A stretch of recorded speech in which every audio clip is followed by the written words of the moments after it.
بسم اللہ الرحمن الرحیم۔ حضرت یحییٰ علیہ السلام حضرت زکریا علیہ السلام کے بیٹے تھے۔ جب وہ پیدا ہوئے اس وقت حضرت زکریا علیہ السلام بوڑھے ہو چکے تھے۔ اس سے پہلے حضرت زکریا علیہ السلام کا کوئی بیٹا نہیں تھا۔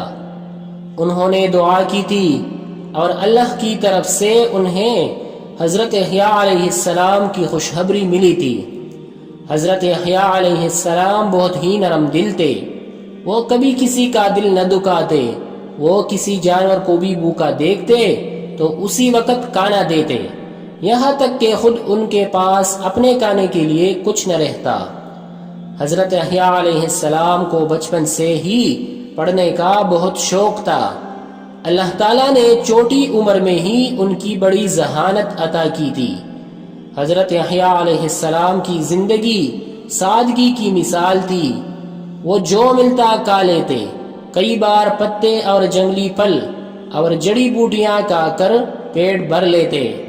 اللہ تعالیٰ نے حضرت یحییٰ علیہ السلام کو اپنا نبی چنا تو وہ عام لوگوں کو اللہ کے احکام سمجھانے لگے، اور وہ سمجھاتے کہ اے لوگو، اللہ کا ہر حکم مانو اور غریبوں کا بھلا کرو، ہمیشہ سچ بولو اور دوسروں کو بھی نیکی کرنے کو کہو۔ وہ دور دور تک جا کر لوگوں سے ملتے اور ان سے اللہ تعالیٰ کی عظمت کا ذکر کرتے۔ اس زمانے میں دمشق پر ایک اللہ تعالیٰ کا نافرمان، خبیث اور ظالم بادشاہ حکومت کرتا تھا۔ وہ ایسے کاموں کا حکم دیتا جن کو اللہ نے حرام فرمایا تھا۔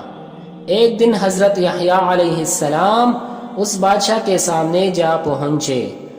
انہوں نے اسے ظلم سے منع کیا اور انصاف کرنے کو کہا۔ ظالم بادشاہ نے حضرت یحییٰ علیہ السلام کی بات نہ سنی۔ بادشاہ نے اپنے سپاہیوں سے حضرت یحییٰ علیہ السلام کو شہید کروایا۔ اللہ تعالیٰ نے بادشاہ کو اس گناہ کی سخت سزا دی۔ اللہ تعالیٰ نے بادشاہ اور اس کے تمام اہل و عیال کو زمین میں غرق کر دیا۔